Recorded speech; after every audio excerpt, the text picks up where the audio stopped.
In this podcast, we chat about the win against Luton, discuss the Boro news over the last 4 weeks, look ahead to Burnley, and answer your podcast questions. This is the Boro Breakdown podcast, and this is all your Boro Matchday chatter in a pod. Wants support. Curtis Fleming is down the edge of the area. Fleming for Craig Hignett. Hit it, Higgy. Higgy hits the treble!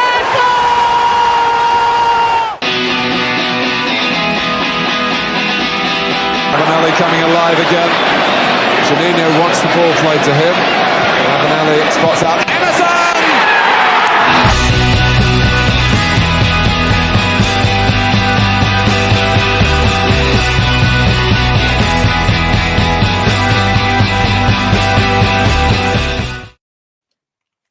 Hello and welcome to the Boro Breakdown podcast with Johnny, Dana and Tom. We are the Boro podcast that gives you all of your Boro Matchday chatter in a podcast. And it was a winning return for Boro at the Riverside Stadium after the international break. Back-to-back comeback wins, 3 wins on the spin. See Boro go to 12th in the championship table. Guys, how are you feeling in 3 words? Dana Malt, 3 in a row, so 3 words. I'm assuming that's going to be your words as well. I love crooks. That's my words. Right. I want that emblazoned on some sort of billboard in Middlesbrough because, you know, back-to-back winners for him now. I think that's the 3rd winner that he's scored in his Middlesbrough career, obviously with the Reading one as well. I can't think of any more. I'm sure he's popped up with some, but yeah, it's just, really good from Crooks.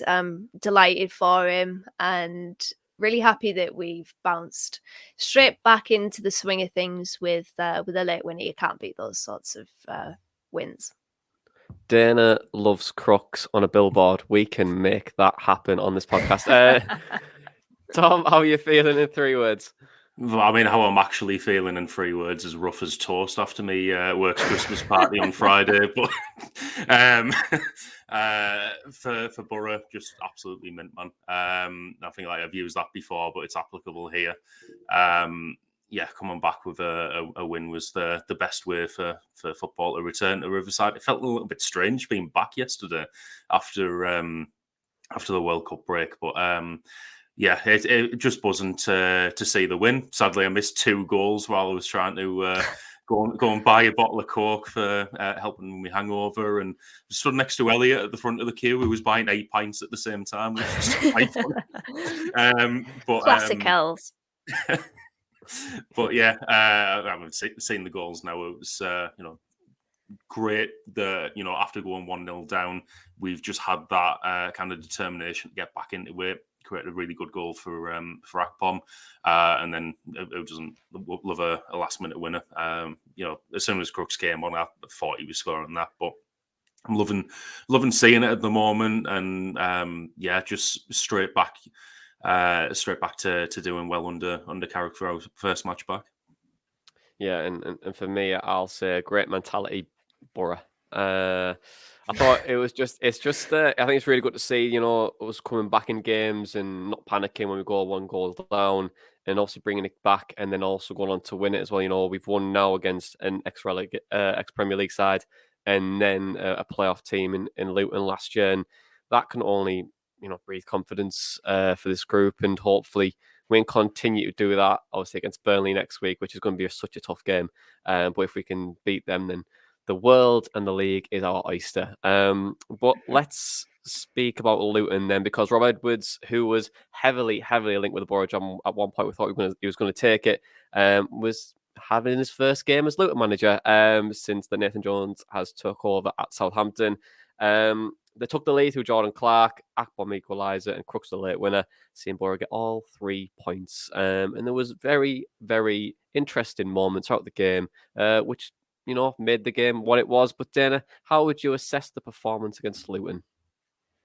I was quite diplomatic on BBC Tees after the game in response to our performance, because I said it wasn't vintage. But if I'm being honest, I thought at times we were poor. I thought there were some moments where you could see the rustiness. There were passes that were played wide of the intended target, players that were making runs that weren't picked up. The ball was played behind them, or the run just wasn't made and it was played into space where the player hadn't obviously ventured into. And I remember Ryan Giles put a ball into the box, his first cross of the game, and it was so overhit. And I thought, hey, that's a bit of a collector's item, because you don't tend to see him get the execution of it wrong. But I thought Boro, you could see that we hadn't played championship football in a month. I think you could see that. And to be fair to Luton, they are a team that whenever we play them, I'm expecting a bit of a scrappy affair, because they are a team that like to get under your skin, and they know how to break the game down and break the opponent down as well. And in fairness to them, I thought the way that they set up with their two central midfield players, Alan Campbell and John Clark, they were almost instructed to man mark almost exclusively Howson and Hackney, and obviously them two have had such a big impact under Michael Carrick, and the influence on our games has been paramount from the middle of the park. And I think with them, they were restricting Boro moving it through the thirds because of that, and we got stuck a few times. It's what Carrick said after the game; it was a bit sticky at times. And I think it allowed them to press high up the pitch. Carlton Morris obviously coming into that and making it a three-man press there to be able to spring high up the pitch. So they caused us problems, but Boro did grow into the game to their credit. And obviously Amari Bell being sent off, I'm talking about and praising their in-game savviness there, but that was a really stupid decision from him that really affected, in a positive way, Boro. It swung the pendulum in our favour, and after that it seemed like we were in the ascendancy. So there were good parts of the game, but equally there was some horrendous parts of the game. But I would expect that against Luton. It's just good that we managed to overturn that deficit, and to believe that we could have got that win, and eventually, of course, we did with Matt Crooks popping up at the end. Yeah, I mean, there's no such thing as a perfect game, really, is there? I think with the moments that we had, the stick moments, and the way that Luton were playing, for me, I thought as soon as they scored, it was kind of like the worst thing to happen to them in a weird way, because the press was so good, and the way the shape was trying to hook around our team to try and make us really compact and we couldn't get out was class. And then as soon as they scored, they just dropped back a bit, and you're just like, why have you done that? You should continue where you're playing. But Tom, on your point on your view of the game, I appreciate you did miss the 2 goals for going for a cork. A classic Elliot Venice move. But how do you think Boro got the better of Luton as well, in your opinion? Well, I think it was mainly trying to focus it down the wings. I've noticed it a lot more in the second half. And we were trying to be very, very quick with the passing between the lines and getting those overlaps in, so we can, get the cross in. Really, obviously, like I say, I did miss the first goal, but I have watched it back since, and that came from out wide, and then, I mean, the second one came from kind of a cross from central, really, kind of like lofted ball in, but. Yeah, I thought it was kind of really the case of trying to stretch them. I do also think something we were trying to do, because I noticed in the first half, I thought there's going to be a red card in this game. First 10, 15 minutes, I thought Luton got away with a lot. There was like genuine double-handed pushes on our players going unpunished. But the ref was bringing some fouls up and giving us free kicks for him. But I was thinking there's definitely a red card in this game. It's probably going to come Luton's way. And I think that is what, specifically on the right-hand side, we were trying to kind of draw in as well. There was a lot of first touches from Jones, which, he was kind of like knocking round their wing back and playing kind of first time passes from his first touch. But they were being very aggressive with that press, and Jones was caught quite a few times. Obviously, Amari Bell being the one who got sent off for it, but I do think that they were aggressively trying to target Jones on his first touch, and I just think that's something that we noticed, and encouraged Jones to kind of do more of, just drawing that foul, knowing that we're going to end up with a man advantage and we can hopefully make that count. But I think, as Dana said, we did grow into the game, and I've noticed it on both wings, really. There was very good link up with McGree and Giles on the left-hand side to kind of encourage Giles overlapping runs and getting the crosses in, and Smith think it was possibly Hackney and Jones on the right-hand side, kind of encouraging the same thing there. So I do think eventually that paid off, and we had to kind of work to grind them down there, and like I say, draw that red card. But I do think it was a good performance overall. Although, like Dana said, I do agree that we were rusty in the first half. It just seemed like that goal was maybe a bit of a wake up call for us, and then after that to just have that kind of mentality to just push straight back on and get a goal, I thought was fantastic from us. I think we used Stefan more in that second half. When I spoke there about they restricted that build up from the back and moving it through the thirds. I think we used Stefan more in that second half because Stefan is a ball playing goalkeeper and he can ping a good ball into those central areas and out wide as well. And I agree, we did try to use those wide areas.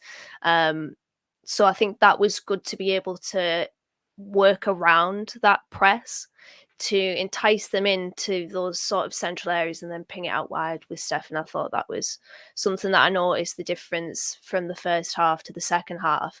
And also I did notice you cannot not notice Gavin Ward on a football pitch because of that infamous Swansea defeat 2 seasons ago. Has he redeemed himself now because he sent off Amari Bell, or is he still on the footballing blacklist? I mean, he fell over in that first half, so I mean, I weren't going to laugh, but internally, I was laughing a bit.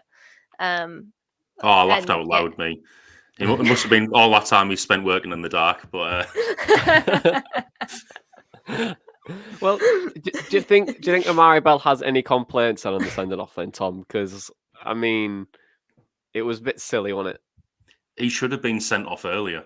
There were genuine, there were other tackles that he made where I was saying to my dad sat next to us, like, he's already on a yellow, he should be off for that. I think the foul that did get him sent off, there wasn't a lot of contact. I think there was more contact in the other ones before that, which he should have been sent off for, but it was coming. And after that, I went kind of straight on Luton's Twitter just to see what their fans were making of it.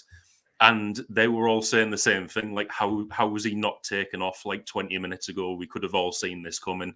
And, EFL Show said he hadn't been booked or had rarely been booked up until this game. And then he's got 2 in 1 game and been sent off. But yeah, like I say, you could see what he was doing, trying to be kind of aggressive on Jones's first touch, but he should have been gone much earlier. He's got no complaints for that. I was going to say, doesn't that show Luton's game plan? What I said, like sort of getting under our skin. Some people say it's dirt. They're a dirty team. I remember they kicked Anthony Dijksteel's backside last season when they came to the Riverside, and I think they're one of those teams that really.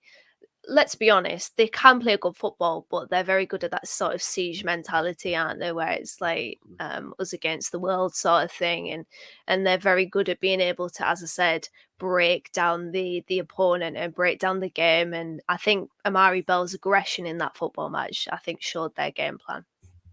Yeah, I think that aggressiveness and shithousery from Luton probably might change over the next during Edwards' tenure, to be honest, because he's probably not that type of manager to really implement that as much as what you'd see Nathan Jones do it. But I think it was really key yesterday to see what type of bite they might have in the game, and I think they went a little bit too far. And obviously with red cards, it does change the game. Obviously, key moments change games, don't they?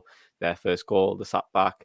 Our equaliser, we continue to press and we managed to break them a little bit more. And they didn't really come at us when we equalised, and also that red card does play a part in it. But Tom, I think to go behind. I know we mentioned at the start, but the winning mentality, the confidence side of things, that's really important for the second half of the season, isn't it, if we continue to do that? Yeah, definitely. I think it's a reminder of what we had last season under Wilder. We had that really good spell when he first came in, where we could go a goal down, and you just think this isn't over, and we're going to come back, and we can still have a chance of winning this. And it's great to see that came back this season. Because although at the start of the season there were quite a few games where we went behind and then we ended up kind of coming back and drawing, it still wasn't the same. But I think it's just testament to the work that Carrick and the coaching staff have done so far. when we went a goal down yesterday, I think the general feeling I had and the rest of the drinks queue had was was pretty Not the much drinks. was pretty much like, yeah, it's not necessarily over. There wasn't a lot of like disappointment or like mourning or anything like that. It was generally just people were still quite happy and having a laugh and stuff. And I just feel like if we were the type of team that weren't going to come back from that, that atmosphere would have been a little bit more sour there. But I think people know now that if we go a goal behind, there's still that big chance that we're going to come back and turn it around now. And on the second part of your question, that's going to be massive, in the second half of the season, especially, we're back in the top half of the table now, 3 points off the playoffs. If we do make that sort of run where, we're going to be in and around the playoffs, it's an excellent mentality to have. And, that is going to get us the points that we need to get there. Tom. The Boro will bring you up to knock you back down again. Come on, you're better than this. 3 points for the playoffs. Can't think. Hey, mate, we're only 11 points off top. That's very true. I mean, it could be 8 by next week. What happened? So, I mean, what should we talk about the Luton goal, Dana? Because, it came from the quick free kick. It felt like Boro could have done a lot better there because there was phases of it, and you could just see it coming as soon as they took the free kick. Yeah, when John Clark progresses with the ball, I'm just like, take him out. I think Howson has a bite of him, gets megged. Then there's a bit of a ricochet off him, and then Hayden Hackney has a bite, and he doesn't really fully bite. He tries to, and obviously doesn't win the ball. And then I suppose as the ball possessor, the more that you carry the ball without, getting knocked off it or getting tackled, the more that you retain that possession as you move upfield, the more confident you get in that moment. And it was inevitable that he was going to shoot. And then when he does, it's sort of like, well, we could and we probably should have stopped that from happening. If you give away a free kick, then so be it. But I think in those moments, you probably just have to take him out there. But then again, on the flip side of things, I do think you have to just say, fair play, it's a good strike. I mean, it's not the best goal that we'll see that we've conceded this season in terms of, I guess, pure quality, because the build-up probably takes some of that off it. But yeah, it was avoidable. And I mean, it was what it was, wasn't it? I mean, as I said, we could have taken him out, and I think I probably would have wanted to see that from Howson or Hackney. But to be fair, Howson gets done with a meg.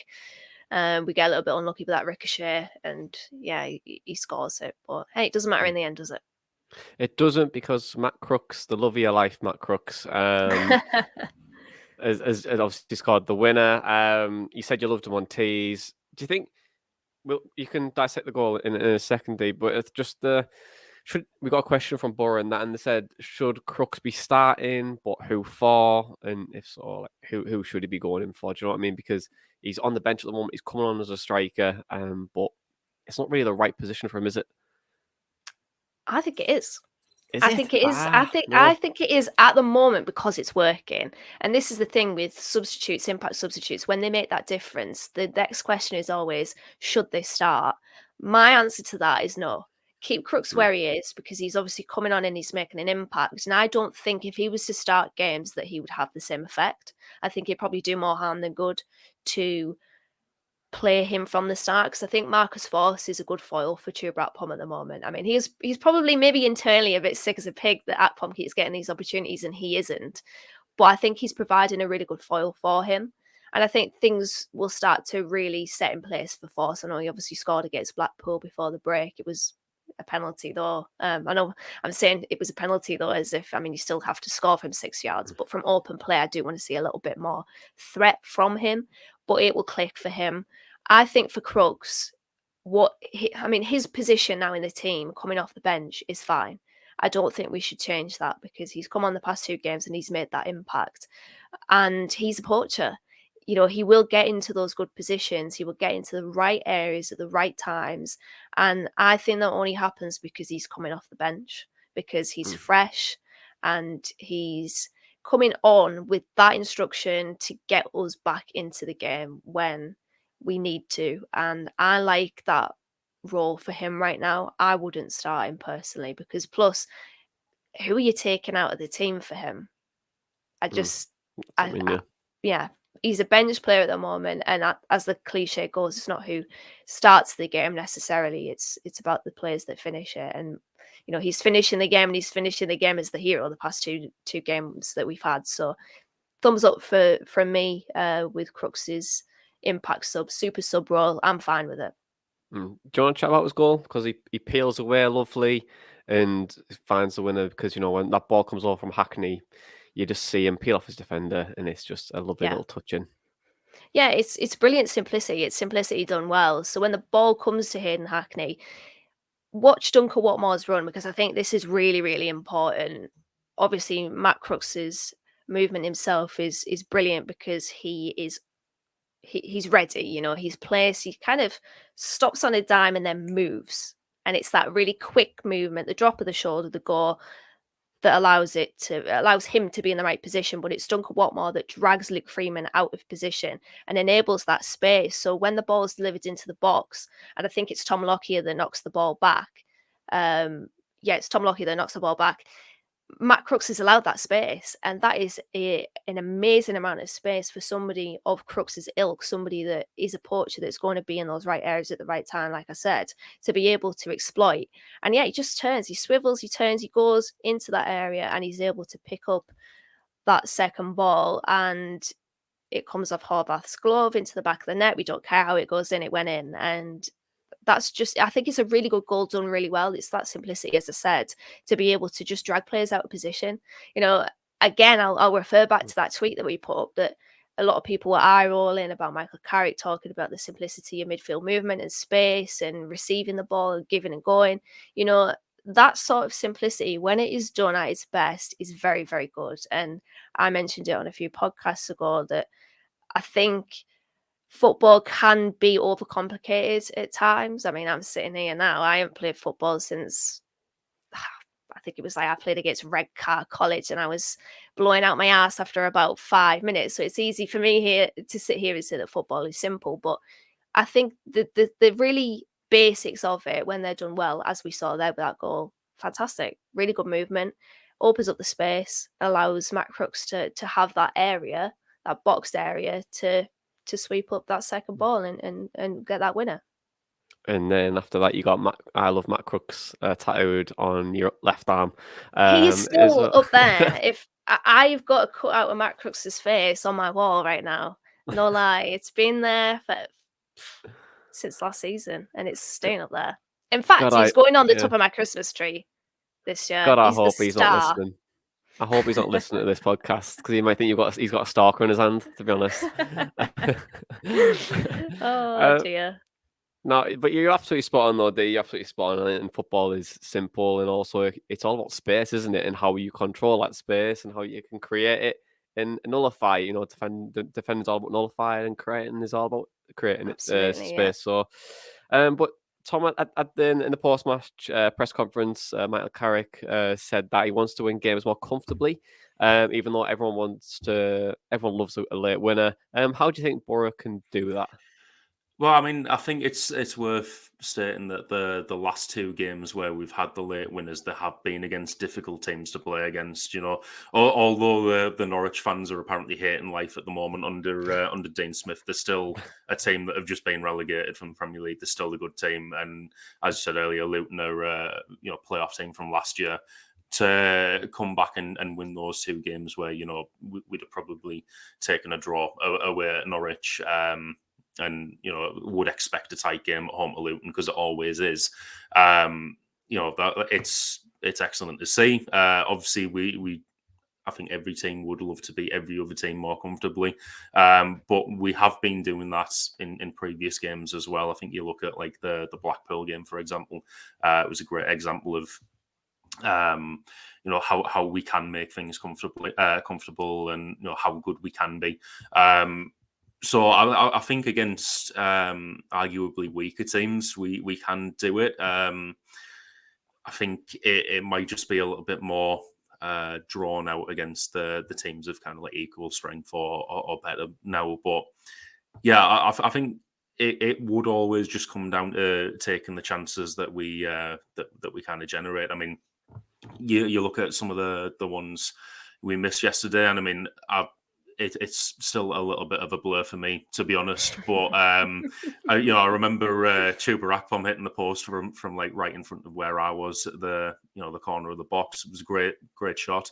A little bit unlucky. That goes in.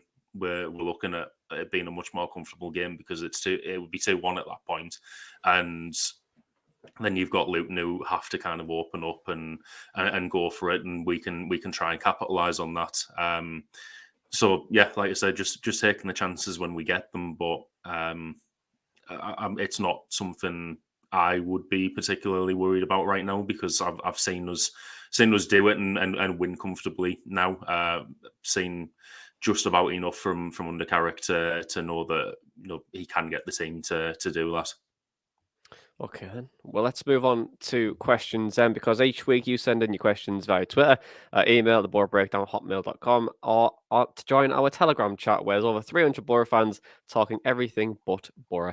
And the first question, it's from Leon, and he says, Marcus Forster does a great job for what we need him for. It's just a shame that he doesn't get very many goals. Who would you like to see as a possible replacement in either the January or summer transfer window? Didn't you spoke a little bit about Marcus Forss earlier, so I'll give this question to you. Yeah, I don't think it's Marcus Forss that I think is the subject of a potential replacement question. It's probably Rodrigo Muniz because, Marcus Forss came off yesterday for Crooks, so penny for Muniz's thoughts there because he's that number 9 on the bench that isn't coming off. And I think I had a look, he started one game under Carrick and the rest has been like 16 minutes, 17 minutes, not coming off the bench. He played 1 minute against Norwich. His minutes have been few and far between under Carrick, and I just feel like that's a very interesting footnote. But in terms of potentially bringing in a striker in January, I really like our link with Ross Stewart. He was, of course, on our transfer wish list in the summer, and I thought it was a bit unrealistic, really, to expect Boro to even be in for Ross Stewart because Sunderland had just been promoted. I think I put him on that list prior to that League One playoff final, but I really like Ross Stewart. I think in terms of his build, he's a physical player that can hold the ball up, that can, be the cliched thorn in the side of opposition defenders. But don't get that twisted. I think technically he's good as well, and he's shown in the, albeit in League One, in the division below, that he can shift a bit. He can shift, and he's good with the ball at his feet. So I think, it's difficult, is it? Because I don't know what type of striker Carrick necessarily wants. Whereas in the summer under Chris Wilder, we were looking at a poacher, a Billy Sharp, and then a sort of withdrawn striker like a David McGoldrick that can be that forward link player between the midfield and that number 9. So it's difficult to know what exactly Carrick wants. We're still very early into his tenure. But I really like the link with Ross Stewart, and I'd keep an eye on that because I don't think his future at Sunderland has been resolved yet.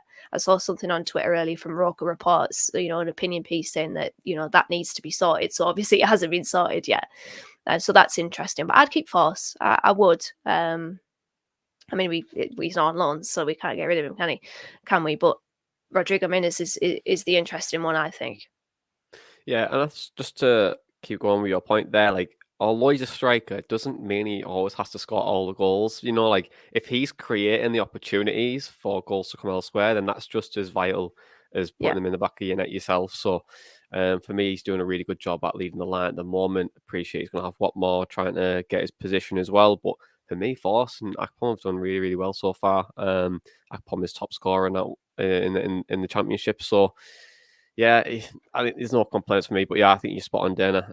Muniz is the one to replace when we do that. But the next question is from Phil, and he says, why are we so much better under Michael Carrick? Tom Green, why are we so much better under Michael Carrick? Well, I think we've already spoke about it, just doing the simple things right, and that simplicity of football, really. I think, was it after the Blackpool game, Akpom's interview, where he was saying, when I get the ball, I know exactly where everyone else is going to be, where Jones is going to be, where Smith's going to be, etc., and what to do with it. And I just think simplifying that on the coaching ground and on training ground, sorry, On the from the coach. court. On the coaching ground. I mean, you're not wrong. I'm still rough here. So on the training ground via the coaching, simplifying that. And I said this under Wilder at the start of the season when he was trying to blame everyone but himself. Actually drilling the players to do the job they're supposed to do would have resolved that issue, which we could tell wasn't happening. Carrick's come in. We've seen training videos of him doing just that, and then suddenly we've started winning again. So I'm not going to sit here and say I'm a better manager than Chris Wilder, but my football manager record's better. But yeah, like I said, just simplifying things under Carrick. I think he's done so well with the coaching side of things, and that kind of culture shift that we've had since Wilder's gone. We've went towards kind of a more coaching based method. I think it's just working so well for us. Yeah, I agree. I think with the coaching side of things, I do think like a manager has really about 30% say in how a game really goes, isn't it? Really, a big push. Like he can set up a team, but he can't manage like those 11 players. He can't help, say, like a Mari Bell getting sent off during the game, how a team reacts to certain moments. But I think just to add on your point there, Tom, I think like the culture shift that we've seen, manager culture to an organisation culture, which I spoke about with Dan Abrahams on the last point. If you haven't listened, do listen, because we go into that quite a bit. But I think Boro as a club has just changed. Like I think there's just much more of a good feeling around the place. I think there's a safe space for players to try and express themselves in the good moments, and then also if the bad moments happen, they're very quick to forget about it and start again. And I think that really helps benefit a team in trying to get up the league, and everyone trying to sing from the same hymn sheet, etc. But the last question today is from Danny. He says, "Is our bench not that strong?" Dana, I mean, it's as strong as you make it, I guess. But what do you think? Is our bench not that strong? On paper, it is, or it should be anyway. But it is interesting because Paddy McNair is very much the shadow of the player that we saw last season and have seen in Boro shirt for probably more than last season as well, going on 2-3 seasons. I don't think anybody's seen the proper Alex Moyes since he was at Barnsley.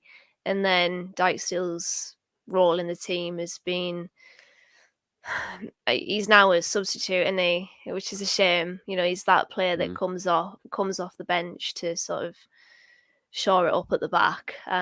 Unfortunately, but Makes me sad. That makes me really sad. It does, yeah, it does. But to be fair, I mean, you can't really change that defense, can you? So as much as I and we love Dijksteel, you can't really bring him back in because Lenahan's been great, Fry's been great, and at right back, Tommy Smith's been good. So you can't bring him into the team. But I think it's stronger than their performances are showing, is probably the best way for me to describe it. But I was thinking earlier, it is interesting that we've got the likes of Matt Bowler not even on the bench, Matt Clark as well, Matthew Hoppy.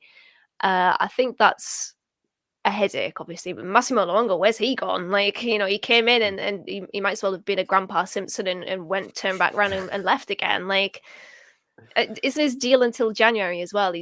I think he's going to leave without playing for Boro, unfortunately for him. But I think that the bench, listen, it's an interesting one, isn't it? Because I'm sat here saying that it's stronger than it lets on, but the performances of some of those players on the bench haven't been particularly good enough. So I still think we can improve. I still think we can improve that bench and make it better than what it is. Yeah, in January, Kieran Scott said he's going to horn in on some players, but we'll come on to that in just a second. But we'll go to the praise and place first. So the praise and place is the place where to give praise to, Tom's Palmer last night, the glue that sticks to Matt Crooks's face on Dana's wall, or anything Blue tack, like actually. that. It's blue tack. Well, there you go. I haven't literally got PVA glue, like just squirting it on the wall and just sticking Matt Crooks's face down there. Hey, well, you never know. Like I can't see that. So, but yeah, the praise and place. Dana, who gets your place in the praise and place this week? I feel like I already know the answer to this. You don't. I do. Riley It's Riley McGree. McGree, isn't it? No, I thought you were going to say Matt Crooks. No, it is McGree. I thought he was the sharpest player on the pitch yesterday when Boro did look a little bit rusty. He was the one that stood out for me. He played a big part in the first goal that we haven't mentioned, but I really want to mention it now because he played a big part in that. He took the ball around one of their players and just took it around the outside of him, and that's what progressed the move. It's that sticking moment that made sure that Boro weren't stuck in that middle third of the pitch, that deep midfield part of the pitch. You know, he was the one that progressed that move, drove inwards, recycled possession a bit. Obviously, he was the one that fed it to Ryan Giles. Beautiful ball to Chubratpom. And obviously puts it into the back of the net, heads it into the back of the net. But yeah, Riley McGree was really good yesterday. You could tell that he's buoyant after that, after his international exploits with Australia, that we have to congratulate him for, because, you know, they haven't been in a knockout for God knows how long. I think the last time that we had Max Schwarzer, or they had Max Schwarzer, we had Max Schwarzer, so a long time ago. And I thought he was great. I thought it was his best Boro game in a while. He was the one that was receiving the ball, looking to make things happen. He was, as I said, he tried that ball around the outside of one of their wide players quite a lot, and he was picking up good spaces as he always has done, and he just seemed on it. Whereas certain players did look off colour in that first half. He was the one that stood out for me. So yeah, Riley McGree in the praise place. Okay, Tom? Yeah, I'm going to go a slightly different route to what I normally do for this praise and place, and just say Middlesbrough Football Club, because I think since Carrick's came in, and especially kind of over the international break, we can see more, more from the club really. We've had that interview with Kieran Scott, which, you know, we've called for quite a few times on the podcast, and said, you know, it shouldn't be one that's like done by the club. It should be one with like an external news source. And to be fair, I mean, the club did do it, but it was a very good interview. It was answering the questions that I think a lot of the fans had, and then he's went on to kind of speak to the Gazette, the Echo, and stuff as well. And he's got a fans Q&A coming up. There seems to be a little bit more in terms of kind of YouTube content, which I'm not kind of saying like that's a massively important thing or anything like that, but I feel like it does help a little bit with, you know, fans getting invested with some of the players and stuff. I think even something as daft as the what you call it, the slang show that Dale Fry and Ryan Giles can teaching each other words and stuff, like, you know, Dale Fry not knowing what maftin means. Can we just talk about that for a second? Yeah, I mean, I didn't, like, being from Billingham, I didn't know if that did mean something else over in Berwick Hills or something, but no, it's always meant warm. Like, but then, you know, we've had, I think it really started the show with that, the video of Carrick on the training ground. I think the club's doing more and more to kind of get fans involved and kind of really show the workings behind the scenes and what we're trying to go for now. I think Kieran Scott explaining the goals for the club and for his job and stuff was, you know, exactly what we needed. And I say credit where credit's due. I think it's, you know, easy for us to go on the podcast and say, this needs doing, why aren't we doing it, etc. But I think when they do it, it's worth kind of crediting. Yeah, and to be honest, like Tom, like, to put my marketing hat on, going back to the day job, but content does drive like sales. It drives growth. You know what I mean? Like, if you can get someone to fully buy in through content, they'll stay for longer. It's like historically proven. But like, I'm not doing a marketing podcast. I do that 5 days a week. I'm doing a football podcast. So we'll come out another time. So Mills Football Club gets yours, Tom. Riley McGree gets yours, Dan, and I think Riley McGree gets mine as well. I really like Riley McGree. I really do. Like, I know he's a bit of a Marmite character for some Boro fans, but who isn't a Marmite character for some Boro fans? But I think he's great. I just think he just brings so much to like the sides in terms of possession. And look, I know it can be frustrating, and you know that's the reason why he's in the Championship, but for me, I think he retains possession quite well. He creates space when we're attacking, but also he just he's just like a really good footballer, technically good footballer. I just enjoy him. But yeah, I thought he was excellent yesterday. He was excellent against Norwich. And I hope he continues to be more excellent because I really enjoy it. So that is the reason why he's in my praising place. But let's chat about Boro news. And I feel like there should have been a jingle for this, like Boro news, like some stuff like that. Do you know what I mean? We missed the boat. We missed the boat, but it's all right. So we've been missing for the last 4 weeks. And the last time we did that was a few years ago where we won 3 on the spin under Woodgate, I think. Oh God, And yeah. that was the last time we had a little break, and we ended up winning pretty much most of the games under Woodgate. It was hilarious. But anyway, what did you miss? Because we did a podcast with Dan Abrahams, a sports psychologist, which is really, really good. And if you haven't listened to it, do listen to it. And we got Boro 1-2-0 against Hibs, down and joined the academy under 16 team. And then Ryan McGree went to the World Cup and played very, very well. Josh Coburn scored his 5th goal in 10 games for Bristol Rovers, and he's absolutely flying out on loan. Chris Jones was appointed head of scouting. Aaron Danks joined the coaching staff as a first-team coach from Aston Villa, and he has been under lecture as well, and he's a really, really good coach for us to bring in. Carrick and Chuba were nominated for Player Manager of the Month. Jack Hanna and Hayden Hackney signed new deals for 25 and 26 respectively. And Dale Fry still doesn't know what mapping is. But there was one bit, and we have alluded to it, but Kieran Scott explained his vision for Boro. I think that's a really good topic to discuss. I mean, it's just a couple of questions on it, but what were your thoughts on the interview, guys? Because for me, it was really eye-opening and refreshing to see that Boro starting to put more of this content out and give us a good perspective on where we're going as a club. So Dana, what's your thoughts on the overall interview? Yeah, I really like Kieran Scott talking about things and giving us that clarity and even just description.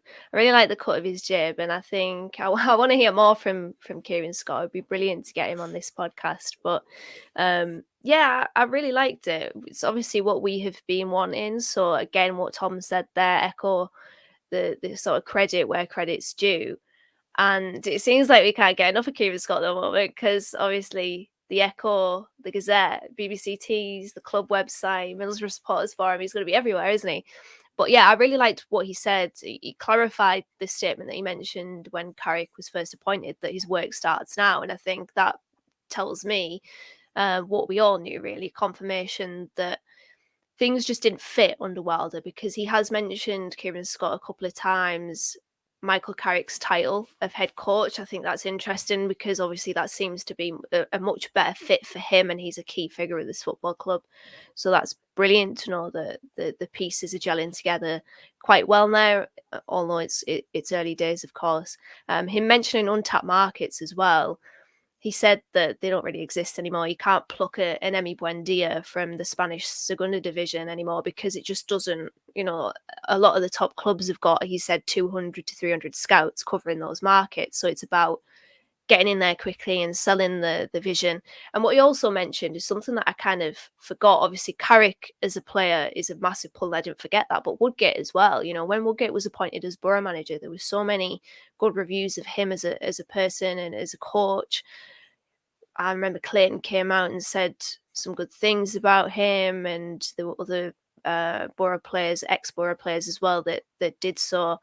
And I just think that if you're a player wanting to come to a football club and you've got Michael Carrick and Jonathan Woodgate there, don't forget, Jonathan Woodgate has had a fantastic career, played at a very high level, played for Real Madrid. And then Michael Carrick as well. We don't need to go into his footballing career, those years at Manchester United, Spurs, West Ham, England as well, the pair of them. That's brilliant to have that as a sort of centerpiece core pull for players. Those two combined, I think, fantastic to be able to attract players. Let's see what happens in the January transfer window. But, talking about transfer windows, Scott mentioned as well that they are there to improve Boro regardless of league position. So I read into that we're probably looking for that middle ground player that can impact Boro now in the present, but also they have the potential to grow with the club and potentially even outgrow the club so that we can be sustainable. We can sell these players on for a profit. And I think that's good because he mentioned we don't want any wholesale changes. And Boro have done that too many times over the years. The sort of ripping things up, starting again. It's not sustainable. And it landed us in a really bad position under Woodgate, regardless of whether you think that he's a good manager or not. So really liked what he said. And also as well, speed bumps. I really like that description where he said that there will be speed bumps. And I think that's a perfect way to sort of say that, listen, this isn't going to be plain sailing. We might be flying at the moment, but we will run into some trouble, and that's okay. Stick with us. And it was just good to get that clarity. So, I was just disappointed he wasn't wearing that tie. Oh, the Pelican tie. The Pelican tie, which Tom Green now owns. Yeah. So Tom, I'll keep him with the recruitment chat and not the tie. Because less said about the tie, the better. So I'll just get rinsed for it off my own account. So thanks, guys, for that. But as Kieran's got mentioned, Chris Jones, an encyclopedia of football, and Jack Grealish still doesn't know what one of those is. But he said he's coming to lead the scouting and take us to new territories. Where can you see that being really? And do you think it's going to be the lower leagues for more English football? Can you see it more Central Europe?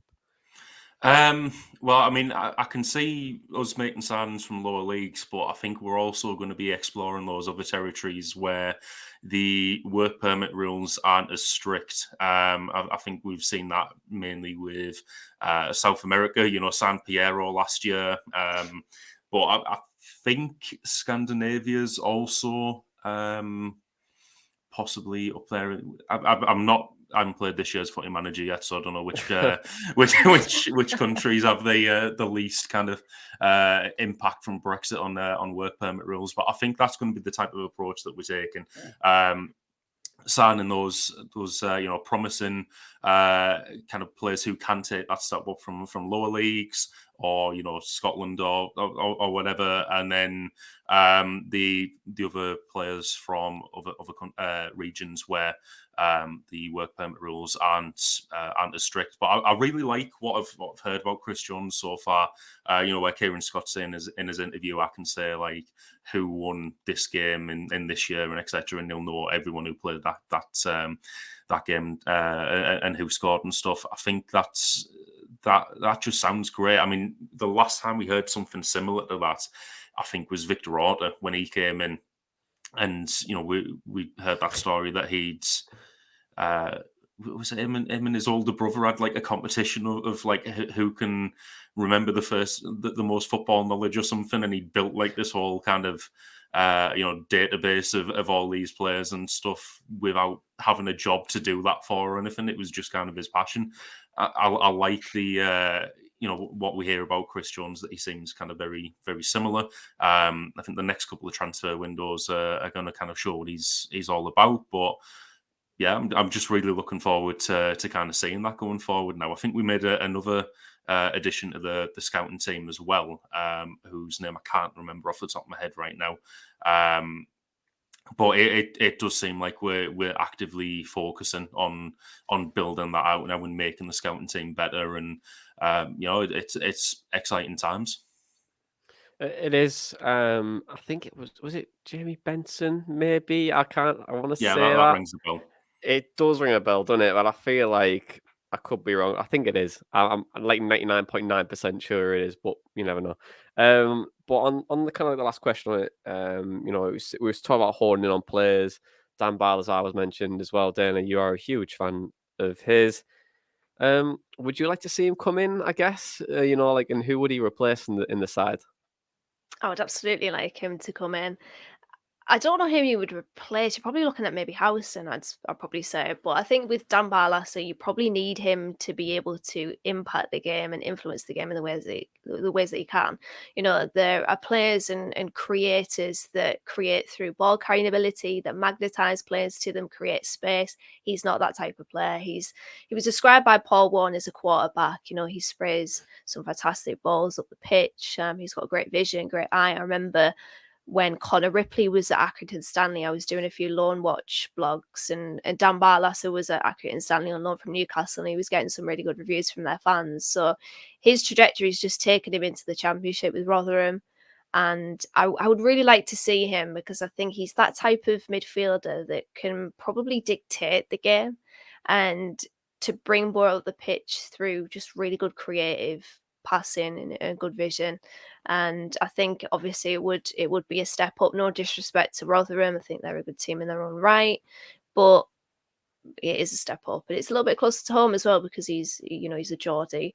We'll forgive him for that, but it is a bit closer to home. And not saying that Rotherham is a million miles away mine, but yeah, I would like to see Dan Barlaser come in, because you're looking.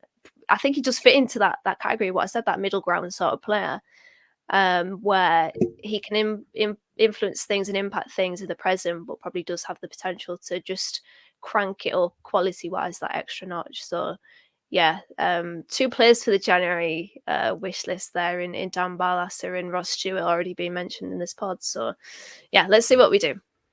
Yeah, it's that housing position, isn't it? That has just been key to change over maybe like the last couple of seasons, and we've stuck with it. But I feel like he is probably the right man to kind of take his place and get us playing again. But I mean, he could be drip fed in. We've got Hackney there as well, who needs that experience around him as well. So we'll see how that plays out. But yeah, in terms of like the whole Kieran Scott thing, really really good, and we kind of want more of it and see where we're going over like the next few years. And hopefully it's a very bright and sustainable future for us. But let's talk about next week then, because Boro go to Turf Moor, where the last time they won there was in 2014. We won 1-0, but who was the goal scorer? Do you know it, Dana, Tom? Who was the goal scorer?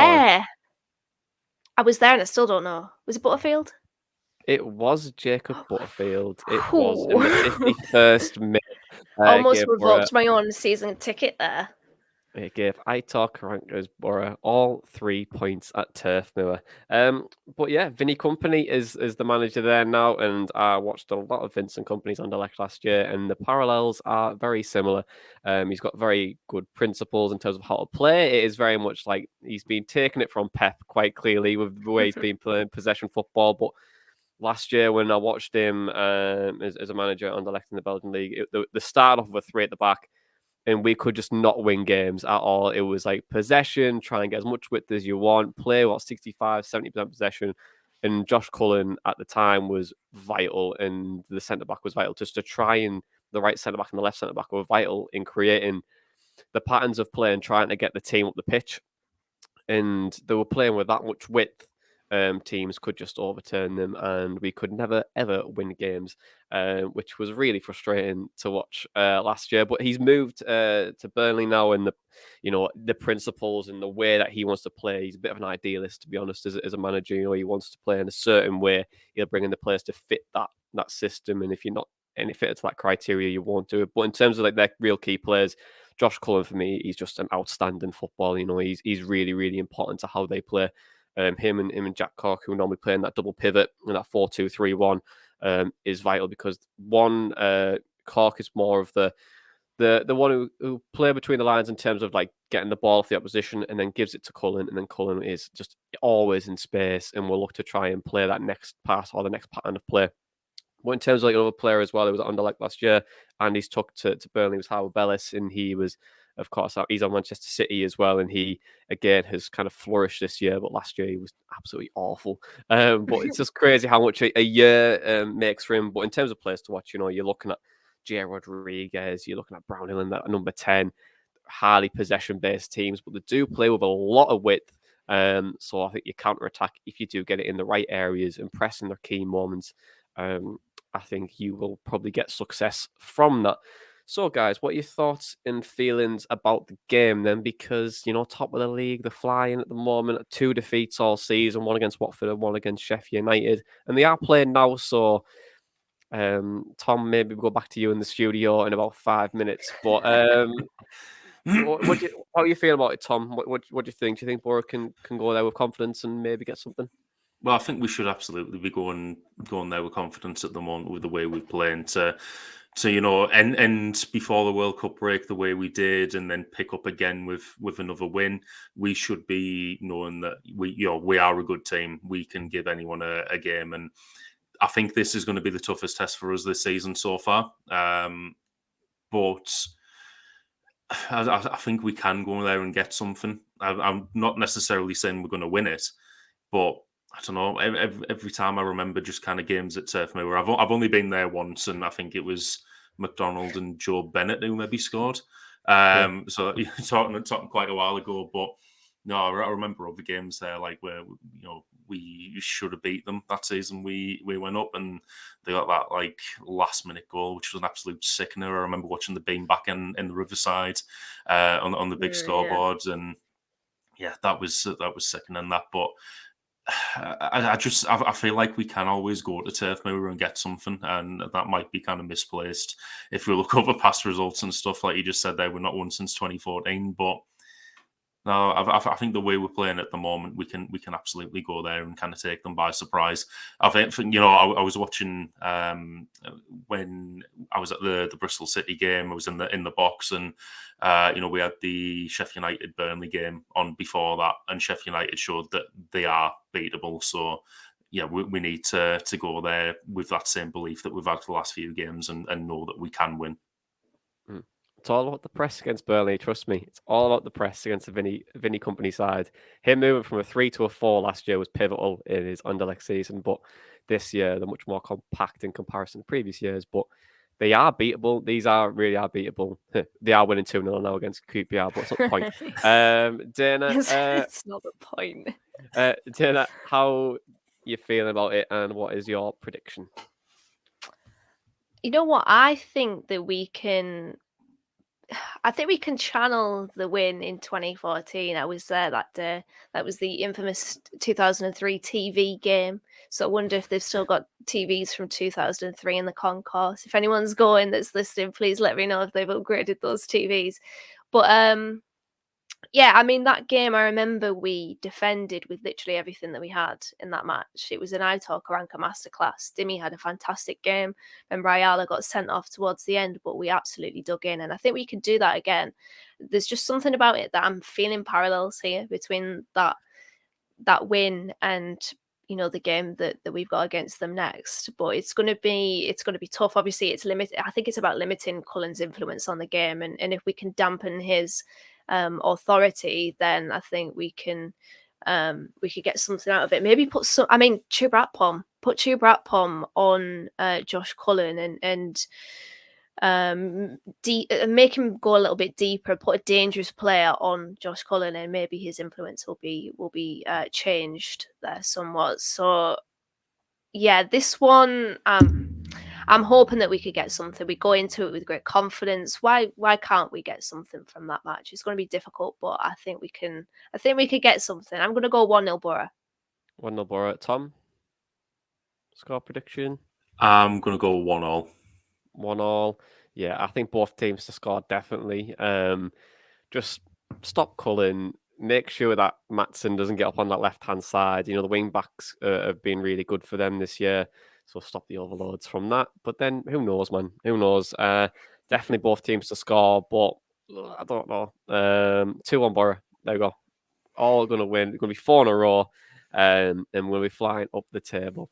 But thanks, guys. Thank you very much for joining me, as always. And to listeners and viewers, thank you very much for listening to us and watching us on YouTube. But for right now, it's 3 wins in a row for Michael Carrick's Middlesbrough. And with the World Cup done now, sorry, England. And why did you miss Harry Kane? Why?